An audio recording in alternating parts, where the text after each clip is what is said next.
afternoon, ladies and gentlemen. Thank you for joining us at the War Museum today. My name is Louise Sue. I'm a retired naval captain, and I'm the team lead for the Friends of the Canadian War Museum's Friends Forum team.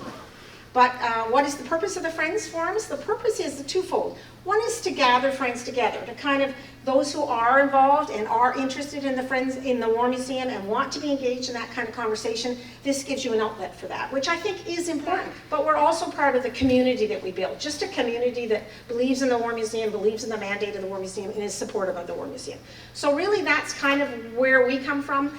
We are trying very hard to kind of do a balance between an in-house program once a month and then followed by a virtual program, so that we are seen to be an important part of this is being seen to be a national mandate. And the museum has a national mandate, so we're trying to make sure that we offer things to the community writ large. Having said that, we do try to record. We try to record the presentations, put them online. I will say that the virtual presentation we posted for Faces to Grave last month has seen well over 250 hits. Yes. People have watched it. So we're really proud of that, because that does give a broad brush look at a topic, and that's what we want. So that's a win-win for everyone. So having said that, today, the reason we started this little process for horses, howitzers, and hymns was I saw Marilyn's book in a lovely little antique shop in the Glebe, and there it was, tucked in a corner, brand new book that they were letting people in the community know existed. So I asked about it and got some contact information and then brought it to the team, and then the team decided, yep, absolutely, we're in. So hence, now Marilyn comes with some very interesting academic credentials. She was tucked in the Roman and Greek department at Carleton University. A place my son's been trying to get an archaeology degree for years, I might add. But let's just say it's a bit of a struggle. But anyway, so he smiled when I told him that she was coming to talk today, because he's everything Roman and Greek. So I was pretty excited. It's just a win-win-win for us. So she has those credentials. She's also had been, of course, with this book and with her interests. And so we're really very happy today that she could join us. After having said all that, it's my pleasure this afternoon to introduce Marianne Goodfellow. Thank you very much. You're welcome.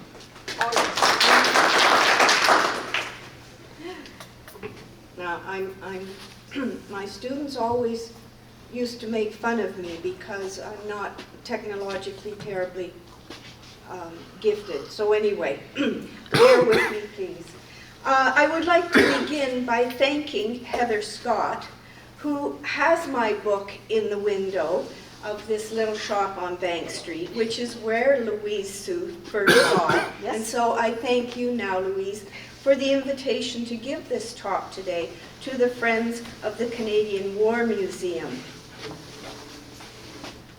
I was last here in December for the very special occasion in honor of Tim Cook, whom you all remember, and each of you in your own way. Now, horses, howitzers, and hymns came about over many years. It is the story of Warren Skey, my great-uncle.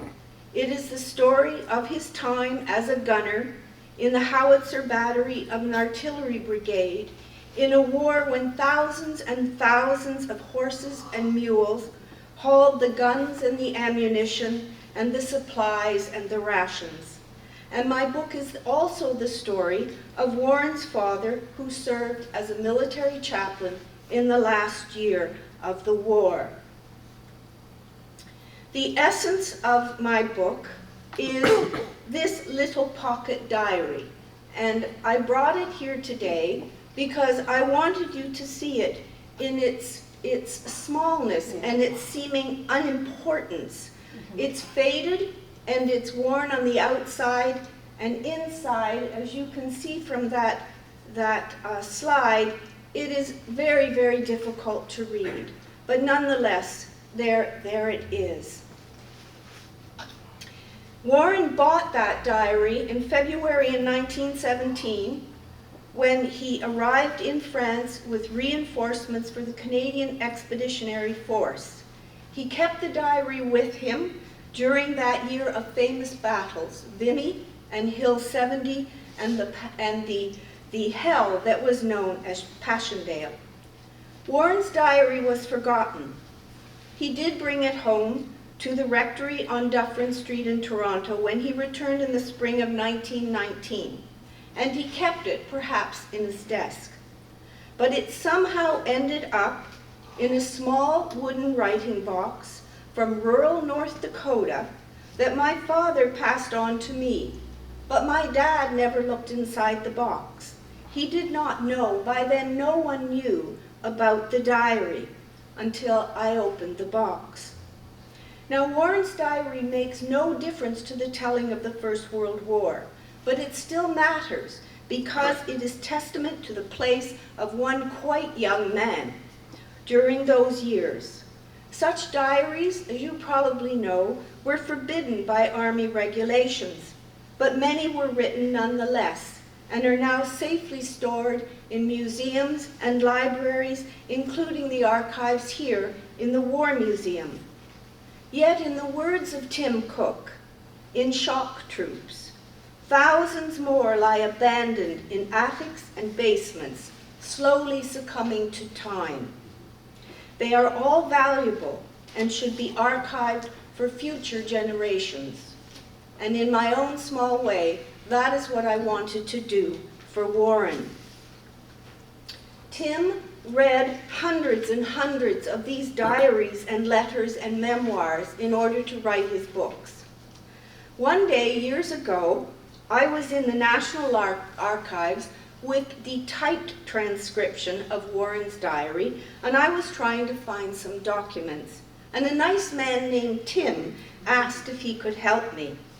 We got to talking, and he asked if Warren wrote about gas and gas attacks, because he was writing a book on gas in World War I. Oh, yes, I explained. Well, could he photocopy my typed transcription, he asked. Oh, well, yes, of course, I replied. Well, years later, to make a long story short, I found on page 113 of No Place to Run, the slide, you see here on this slide, the full quotation from my transcription from May 7th to the 9th. And you see, I provided the slide, and you can't see it too easily from that, but this is where Tim got the words to put into his book, the quotation in his book. Warren is often cryptic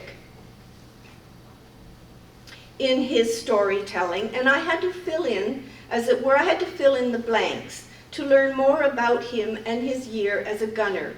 I loved reading all the daily handwritten entries in the official war diary of the 2nd Brigade of the Canadian Field Artillery, and also the published memoirs and the letters. And I loved looking for places on maps of France to try and decipher Warren's handwriting. I mined his own military files, which is where I learned of his military cross, and more ordinary information, such as his sailing from Halifax on the SS Grampian in October 1916. But I made another surprise discovery in the Canadian Letters and Images Project clip of a photograph of Lieutenant John Newton on the deck of the Grampian, and he is seated second from the right next to Warren. Now, John also kept a diary, and it is archived in clip. And in it, he mentions that the seas were very rough on the crossing to Southampton. They were running heavy. And it seems that poor Warren was quite seasick, though he was able to come up on deck one day for a brief spell. In transcribing Warren's diary, I came across military terms and abbreviations that I had never heard of. They meant nothing to me. What did Warren do as FOO? What did he do as LO? What were gun pits? What were dugouts? Why was Warren sent back to the WL and forward to the OP? I knew the answers to none of these questions. And so in transcribing the diary, I had to figure out what in heaven's name he was talking about.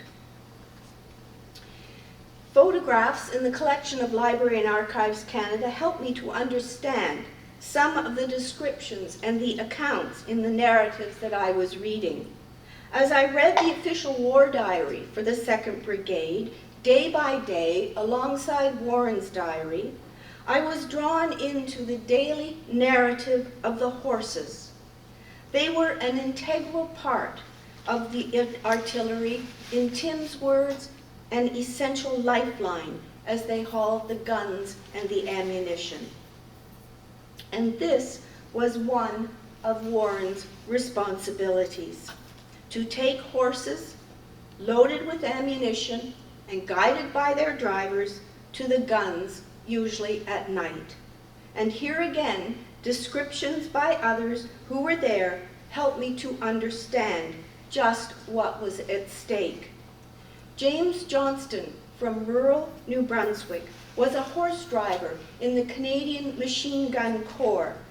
All drivers each had 2 horses or mules, and as with the officers who also had 2 horses, they were bound by an ethical code to care for and protect them. James wrote his memoir, Riding into War, because he wanted people to understand the work that the horses and the mules did, the dangers they encountered, and the terror they knew. And I will just add here that there is a copy of James' book in the bookstore here in the library.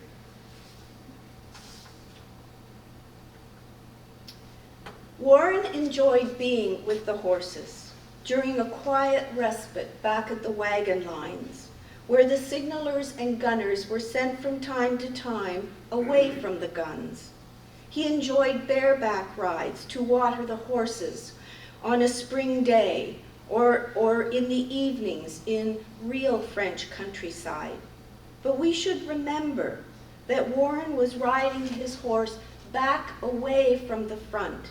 He was riding his horse away from the ravaged landscapes and battlefields and towns.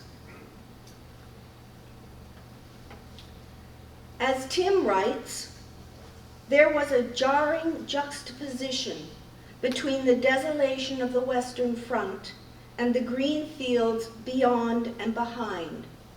We have to imagine those green fields when we look at the landscapes painted by the war artists. I found an excellent description of that jarring juxtaposition in Wilfred Kerr's memoir, Shrieks and Crashes. He too rode his horse through a landscape of unspoiled farms as he was on his way into town one day to buy supplies. But on his return to the battery, he had to pass through, and I quote, a zone of blackened and torn trees, of great holes in the ground and gaunt walls. Warren, within weeks of his arrival in France, Warren was posted to the 48th Howitzer Battery of the 2nd Brigade, where he remained for the duration of his service, and he was the youngest of the 6 officers in the battery. Lieutenant Colonel Anderson from Moncton, New Brunswick, was the much respected commander of the 2nd Brigade, which was composed of 3 field batteries and 1 howitzer battery. At full strength, each battery had a specific number of men and horses and guns. The 48th had 169 horses and 6 4.5-inch howitzers. Each gun was horse-drawn and had a crew of 6 gunners. But as Warren's diary and the official war diary make very clear, those numbers were difficult to maintain. Howitzers were blown to bits, as Warren noted one day, and draft horses were targeted from above. Anderson himself was ever cognizant of the danger all around and in his written reports, he would commend the gunners and the drivers and also always acknowledge the horses. The official war diary records the daily count of horses injured, killed, missing, or evacuated due to exhaustion or shell shock. And the horses suffered from shell shock just as the soldiers did. The suffering and the death toll of the horses and the mules is unimaginable to us now. The devotion and the loyalty they inspired in the soldiers was nothing but heroic. The consequence, really, of the need to look after the animals was the Canadian Army Veterinary Corps, which operated in headquarters in Shorncliffe, with fine stabling, surgical wards, and a convalescent wing for those animals suffering from debility or exhaustion. In the field, there were advanced aid stations, mobile veterinary units, and horse ambulances. Animals that could not be saved were, of course, euthanized. In addition to photographs, we have the testimony of the war artist to help us envision the reality of the lives and deaths of men and horses. Frederick Varley, one of the famed Group of Seven, described his painting Dead Horse Square, Monchy, in a letter home to his wife. Dead men, he wrote, freakishly mutilated, and scores of horses, bits of horses, laying around. Maurice Cullen's painting, in rather putrid colors, is a ghastly and a lonely scene on the edge of no man's land. Warren recorded in mid-April that the horses of his brigade were going down pretty fast. It is most distressing to look at photographs like these two in the British and Australian online archives. I came across first-hand accounts of the valiant efforts to help blind or shell-shocked animals, lost and riderless, or to save mules wounded and trapped in the mud. A young Canadian artillery officer, Lieutenant Raymond Massey, described the German shelling of a wagon that killed all the gunners. It was horrible, he wrote in his autobiography, as I myself had to shoot the wounded horses. The lead driver was crying, God knows I wanted to. That was my last memory of the war. By then, Massey's nerves were as bad as the mare he rode. She had not recovered from shell fire. Now perhaps the name Raymond Massey will ring a bell. After the war, he did not take his expected place in the family business of manufacturing tractors. Instead, he became a well-known actor. Among his more famous characters, President Lincoln and Dr. Gillespie. You remember perhaps the TV show Dr. Kildare. Now Massey's biography is titled When I Was Young, and it is, in my opinion, excellent. But Mr. Massey, who later served in the Second World War, has well-nigh hero status as far as I am concerned, because he solved one of Warren's worst bits of terrible handwriting.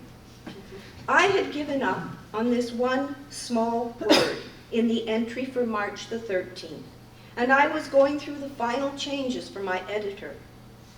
As I was reading When I Was Young for the second time, lo and behold, there it was, Numnah ride, Numnah, N-U-M-N-A-H. That was the word that Warren had written so horribly. And thankfully, Mr. Massey explained to me that a num-nub pad was a felt blanket, and it was placed under the horse's saddle, but was used alone when bareback riding, and that is what Warren was doing that day on March the 13th. He was out bareback riding to water the horses. And you have no idea how excited I was when I made that discovery. You have no idea. Through March and into April, preparations for the advance on Vimy were well underway. And this would be Warren's first major battle. He writes that he was, and I quote, up all night unloading ammunition at the Ford position for the gun crew. An old whaler of a snowstorm was blowing, he wrote, more snow and even a hurricane. But on the 4th, Warren received 2 letters and 2 parcels, donuts and socks. And you know about the importance of a good pair of wool socks. On the 6th, Warren wrote, suddenly realized today was Good Friday, and I expect all at home are going to church. What I wouldn't give to be there. Church was St. Anne's, back home in downtown Toronto, where his father was rector. Saturday was very busy with the continued transport of ammunition and provisions to the guns for the advance on Vimy. Sunday the 8th, he wrote that the show was postponed to the next day, and so we spent a very quiet day, little resembling Easter Sunday though. In fact, there are no Sundays when in action, for there's too much work to do, so we work 7 days out of 7. There was no mention of Easter in the diary of the 2nd Brigade. Senior Chaplain Scott, author of The Great War as I Saw It, described that weekend, and I quote, it was a time of mingled anxiety and exhilaration, he wrote. What did the next 24 hours hold in store for us? Was it to be a true Easter for the world? Warren's exclamation says it all. Glory, hallelujahs, talk about an attack. And 2 weeks later, as the Canadians moved forward, he saw from on top of the ridge an explosion of colors, red and green lights, white flares and rockets. Better than fireworks, he thought. Indeed, wonderful. Now there seems to have been a certain fascination, which must have been difficult to reconcile. War artist A.Y. Jackson described the gas attack, and I quote, like a wonderful display of fireworks. These fireworks light up the sky in his painting, Gas Attack. Wilfred Kerr describes in his memoir, Shrieks and Crashes, what he calls the 3 phases of one's attitude to shell fire. And on this day, at Vimy, Warren reflects the first phase, one of pure curiosity, as he watched the flashes of light. But as time and experience passed, Kerr notes that one became aware of its infernal possibilities. Warren's initial youthful excitement of watching the fireworks gradually gives way to the awful reality of the unrelenting shelling and the dangerous nighttime work of delivering the ammunition to the guns with the drivers and their horses. Lieutenant John Newton, the first artillery officer to enter the village of Vimy, and whom Warren knew from the Grampian, was also taking ammunition to the guns at night. And he wrote in his diary on April the 25th, I find these trips are taking it out of me, and it is harder to go each night. Having 100 or so horses and 60 or 70 men with me who are dependent on me for guidance and to a certain extent their safety is somewhat nerve-trying. John is telling us what Warren does not. The spring weather at the end of April was most welcome, and Sunday the 29th, Warren, his note is unusually long, but of mixed emotions. Oh, what a day, warm as June, a perfect Sunday, but no church. The bands playing the old familiar hymns made me long for old St. Anne's again. I think that the only thing that makes me homesick are those old familiar hymns. I wish that Warren had told me what they were, but I do know what some of them might have been. I have original copies of some of the services at St. Anne's that Warren's father and my great-grandfather had kept. Sundays were special for Warren, but had a way of passing him by because he was too busy with the work of war. He was keenly aware of this in August before Hill 70.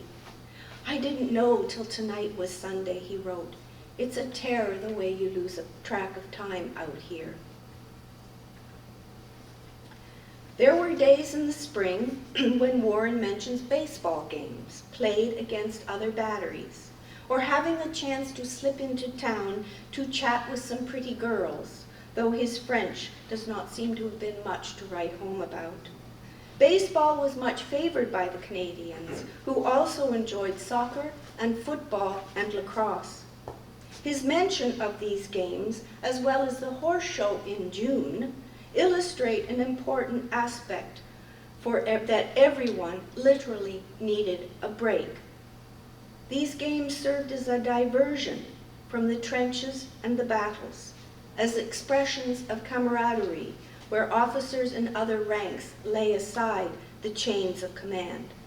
The sporting events could also aid in recovering from the monstrous anger of the guns, in the words of poet Wilfred Owen, and also from what Tim describes as trench terrors.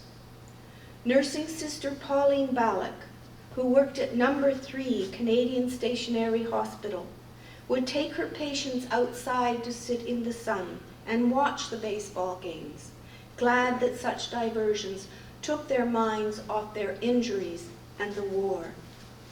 Earlier talk of rides in the countryside and fine weather all begin to disappear as Warren becomes aware of the wounded at the dressing stations and the reality of his signalers and officers killed right beside him. Believe me, he wrote, it's damn hard to see those fellows dying and feel so powerless to stop it. And he acknowledged that he could so easily be one of them. A few days later, he was back at the wagon lines. Jove, the horses are looking fine. It's a treat to see them, and it's a treat to be here, far from the shells and noise. It's like a new world, and I feel like a new man. Warren here is the picture of what General Sir Arthur Currie himself saw as the importance of time spent with a horse. He wrote, "The very work of tending a horse was a distraction which relieved the trooper or the gunner from the otherwise unrelenting tension of warfare. The few minutes of pleasant companionship with a horse made him the more ready for the battle of a new day."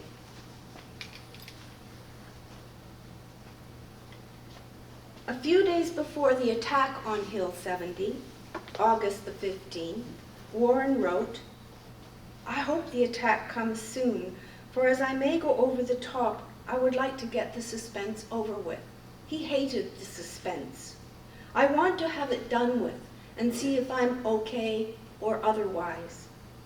Senior Chaplain Scott sensed a certain foreboding, and he wrote, "For many reasons it was felt to be an exceedingly dangerous task and one which would cost us dearly."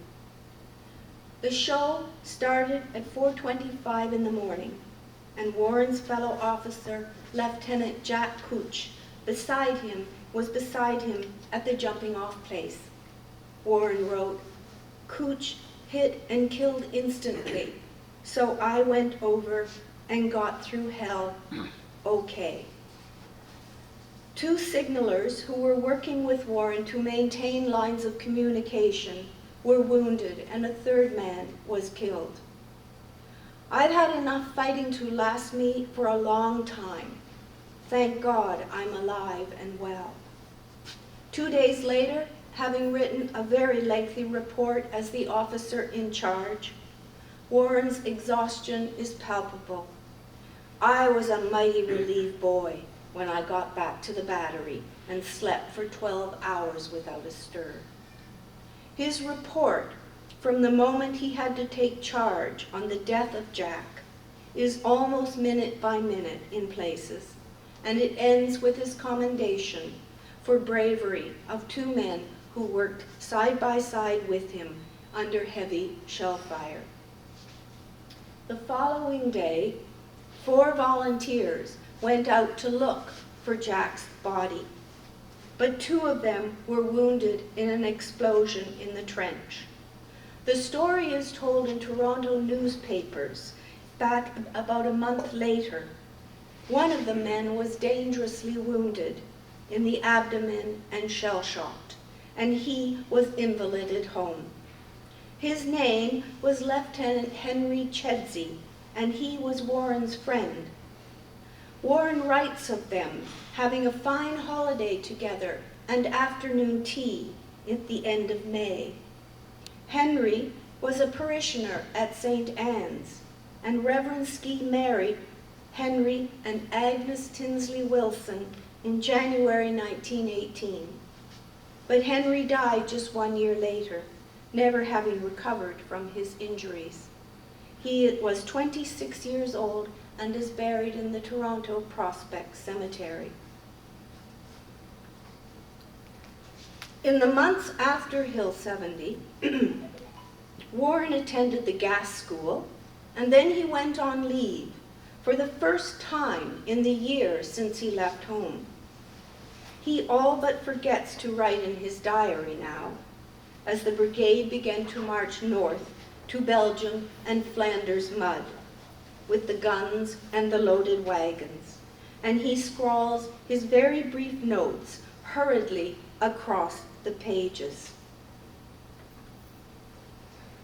There was a sense of urgency and foreboding. In his memoir, Wilfred Kerr describes what Warren would have seen on his way to Ypres. By the side of the road, at intervals, lay corpses of our own men, and the Germans, and dead animals, Red Cross ambulances overturned and abandoned. Such a litter of death and destruction as I have never seen anywhere before and hope never to see again.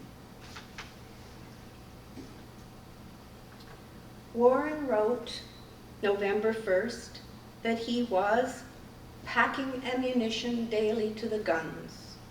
He was leading a pack train of drivers with their horses loaded with shells to the Howitzers, just as we can imagine from this very dark painting, though not easily.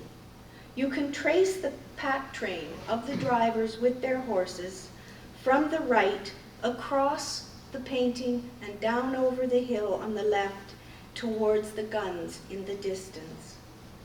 The reality is also described in the war diary for the brigade on November the 5th, which was the eve of the 3rd advance on Passchendaele.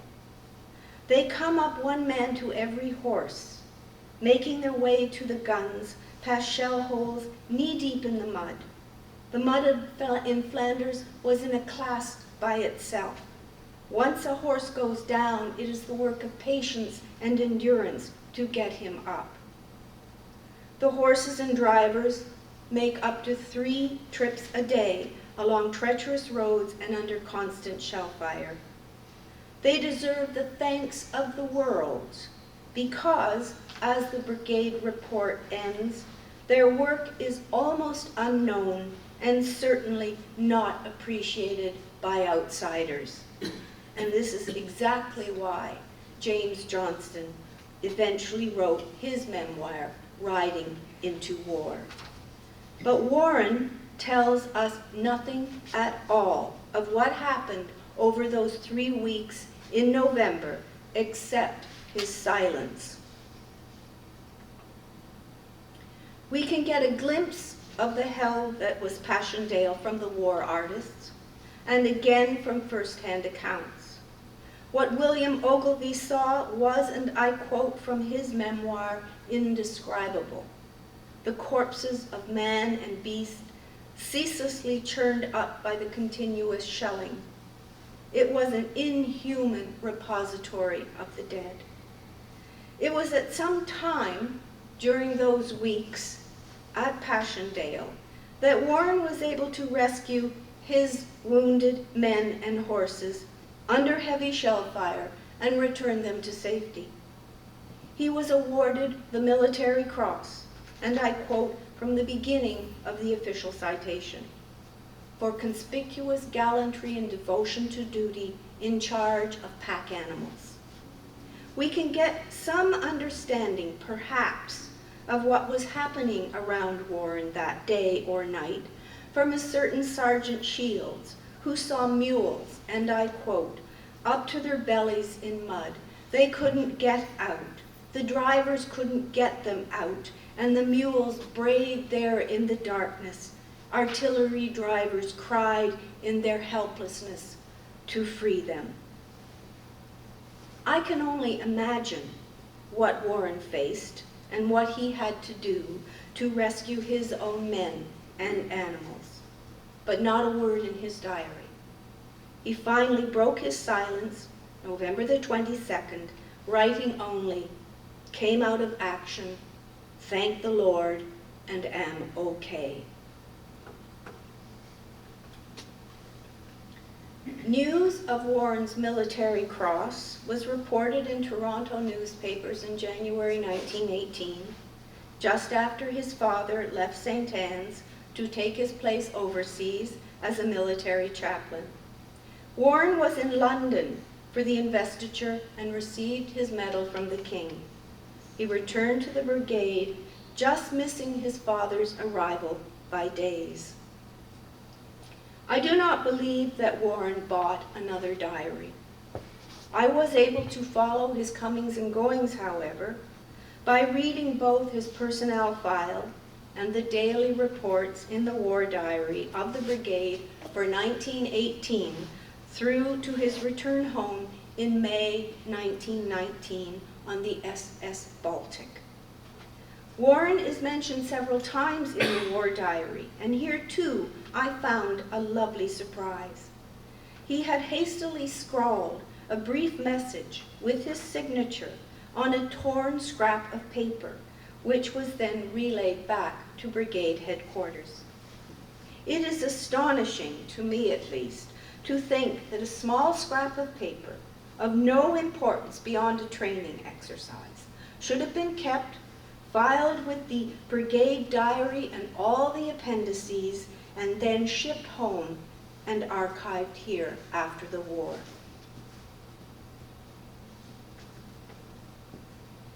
Reverend Lawrence Skey had wanted to enlist as an ordinary soldier, but the bishop stood in his way. The personal invitation, however, from the Military Service Department of the YMCA to be one of its special speakers gave him the chance. Described as wholly devoted to his work, he was known for his eloquence and his sincerity, and he could draw huge crowds to St. Anne's. There were 1,600 families in the congregation at that time. Reverend Skey's congregation was fierce in its support of the war, and between 700 and 800 men enlisted. His parishioners were very sad to see him leave, but they fully appreciated the reason to be with the men at the front. It is important to remember the place of chaplains and their relevance in war at that time. To quote historian Mark McGowan, while such concepts may seem difficult to comprehend by many in the West in the 21st century, In 1914, ideas such as faith, duty, glory, and honor were ingrained in the Canadian ethos. During the war, the chaplains did far more than lead church parades or say prayers for the dying. They worked tirelessly, serving in the ambulances and at the aid posts, in the trenches and the gun pits. They too were wounded and suffered from gas attacks and shell shock. With the rank of honorary captain, Reverend Skey spent the better part of 1918 in France, and he was in London when the armistice was announced. There are some traces of his presence at the front and his concern for Warren, of whom he was very proud. There is a letter of condolence to a father whose son he had found on the battlefield, a bullet through his brain. In his letter, he told the father, "I have a boy here too." There is a heartfelt letter to his daughter Helen, in which he expressed his compassion for the soldiers in their loneliness away from home.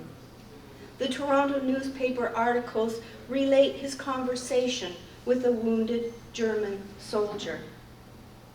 Reverend Skey was nearby, however, when one of his own young parishioners died. He cabled the family of Langford Smith, himself conducted the funeral service, and saw him buried at Sir Creary Cemetery behind Vimy Ridge. 2 years after the armistice, on Sunday, November the 14th, 1920, there were 2 services held at St. Anne's. Reverend Skey, now canon, officiated at the morning service, and his friend, the Reverend Canon Scott, at the evening service. The occasion of these solemn services was the unveiling of the bronze tablet in honor of the members of the congregation and the choir who did not come home. The new memorial window was a beautiful glass window, and it was on the north wall of the church, above the tablet, and it was also unveiled that day. The church was decorated with 600 peony blooms. The hymns were specially chosen, the offertory anthem specially composed. With the congregation standing, the names of the 84 men which are engraved on the tablet were read aloud. Were read aloud, one by one. After the last post, everyone sang the hymn, "O Valiant Hearts," and the service was brought to a conclusion with Mendelssohn's Funeral March. It took some time, but I eventually found where each of those 84 men is buried, or, if their bodies were never recovered, where their names are engraved. For example, on the Vimy Memorial or on the Menin Gate. Some men, like Warren's friend Henry, eventually succumbed to their injuries back home in Toronto. All these details I included in the afterword of my book because I felt that it was important as my own act of commemoration. Most of the men were young. Some were bricklayers and salesmen, tool makers and bank clerks, students at university, and steam fitters and surveyors alike had enlisted. Children became fatherless. Parents back in the UK lost their only son. Young women lost their fiancés. The memorial tablets for both world wars were found in the rubble of the fire that destroyed St. Anne's June 9th, 2024. But I shall not dwell on that right now.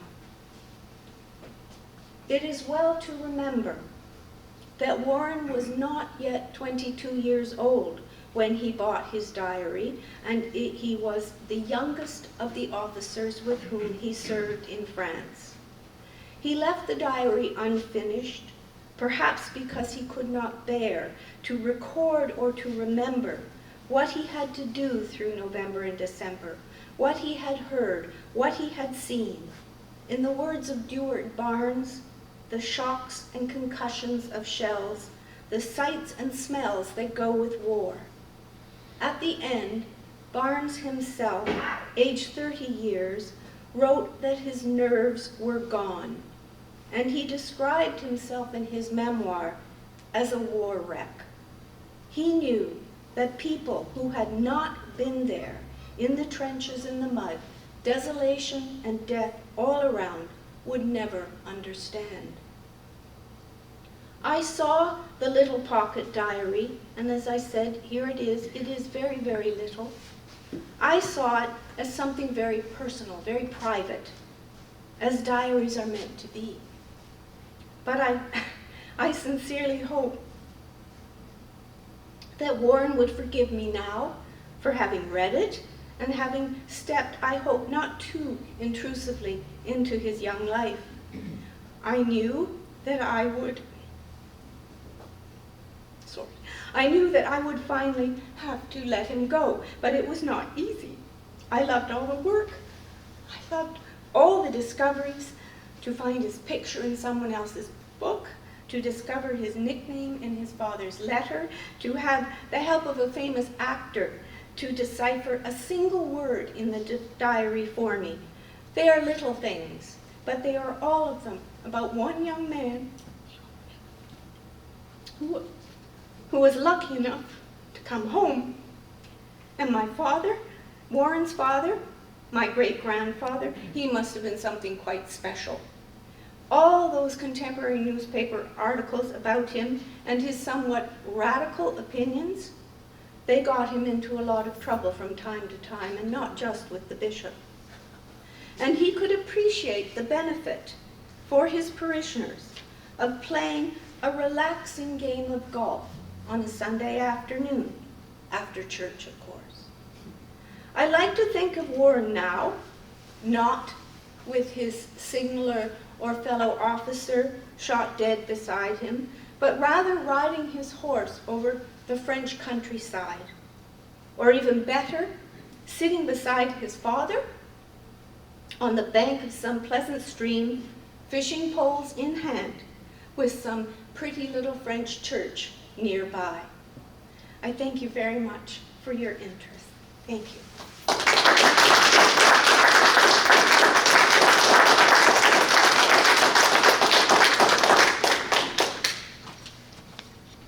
I would have preferred to stand down here, but you would see my hand shaking all the time.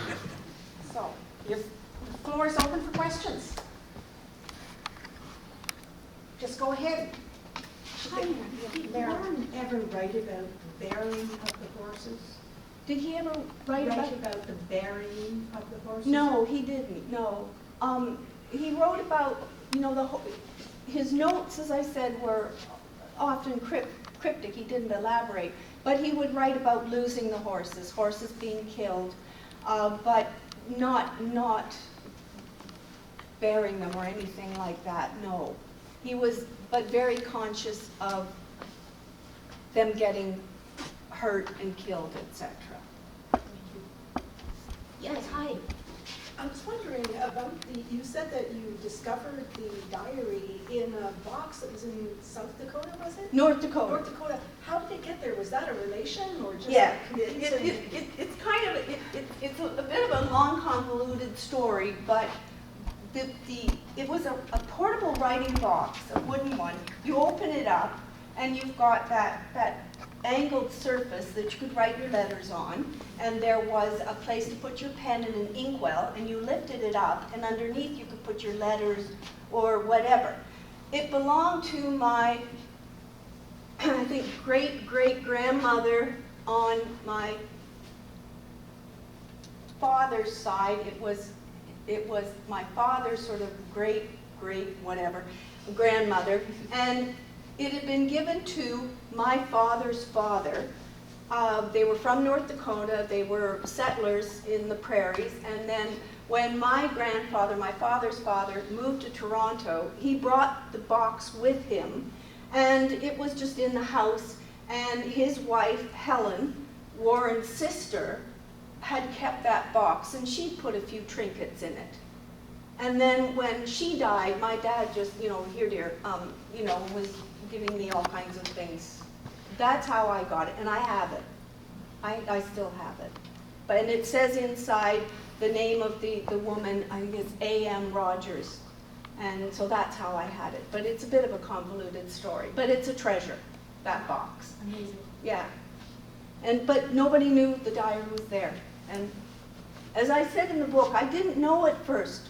I didn't appreciate originally when I saw it what it was. Other things were going on. And then when I finally clued in, that's when I started working on it. Does anybody else have any questions? Oh, hi, yes. In the First World War, an artillery brigade like this would be either attached to corps headquarters or attached to infantry divisions. And they would be there with the infantry division in permanence.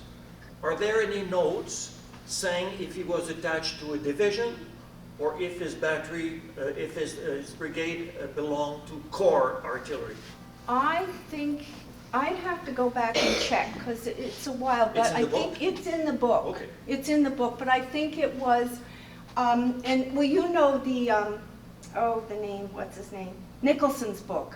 Yes. And he's got, it's all listed in there, the 2nd Brigade and all the, the 3 field batteries, the Howitz, it's all in his book, and that's where I got the information. Very good, thank you. Anybody else? No? Oh, thank you. Okay, that's good. Well, don't go too far. Oh, dear. Just, Okay. no. First of all, I didn't the fall. level of research that you did around that little journal is pretty extraordinary. I think we'd all agree that you took this on as a passion way beyond this little journal. Yeah. Because it's just outstanding. I mean, extraordinary opportunity to be able to take advantage of all that research that you did just in the little tucked in pieces of information that you just gave us. You spent a lot of time to dig out that stuff, and we get the benefit of it in 45 minutes. So, first of all, that's a given here. That's pretty extraordinary. Well, and that your little academic part of you certainly came out in all of this. So he's very lucky that you found that little journal with all your little stuff. I was lucky that I found it. Pretty impressive there. So needless to say, it's been a great opportunity for us, and I'm sure once we get this up online. I mean, these stories need to be told.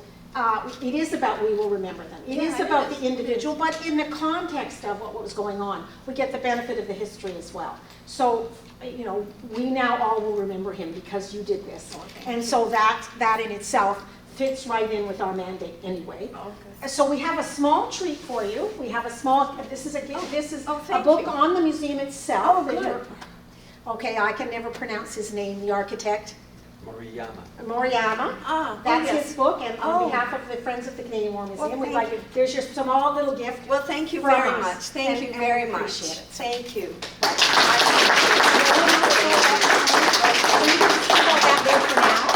And all I'm going to do is, here, I'll put this here for you for a second. You can have a seat. Oh, okay. Have a little rest, and then what I want to highlight is the fact that she happened to talk about Reverend Cannon turns out really well. What a hook.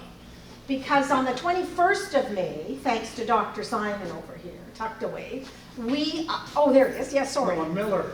Dr. I'm Miller, Dr. yes. Miller. Yeah, that's right. The guy who faces to graves. Yes, that's right. That's right, you had Faces to Graves as well.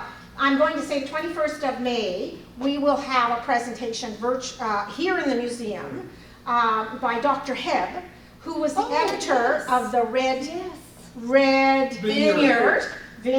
Yes. Which is a Catholic Padre story, and it is in competition based on all the literature that I've now had the opportunity to read, with Canon Scott's book.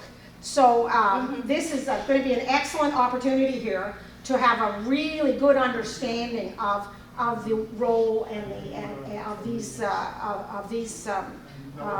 figures in the First World War. So that's going to be here. He's coming into town. He's flying in because he wants to make this presentation at the War Museum.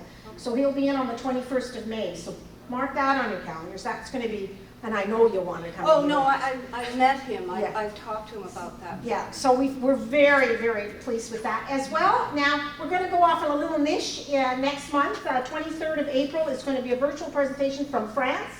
So it'll be in Ottawa here. It'll be, I think, 2 o'clock in the afternoon here. It'll be virtual, but that way we have it for members from across the country. And it's a forensic archaeologist. And it's one story of one German soldier who was identified as an American. And so there was he German, was he American? And it goes into the whole little story, how it was determined who he was. So it's a very interesting story, and it gives a whole bunch of tools in the toolbox about how you identify soldiers, so you'll learn lots about the background of all of that. And he's a Canadian. He was born here in Ottawa. He's working out of France. So this is a really interesting opportunity for us. So we're going to take advantage of that next month. So there you go. That's that program, and we're still working on June. We have a plan for that as well. So it's a pretty exciting program. So having said that, thank you all for coming. You have the opportunity now to talk to her one-on-one, and we'll leave it at that. Thanks.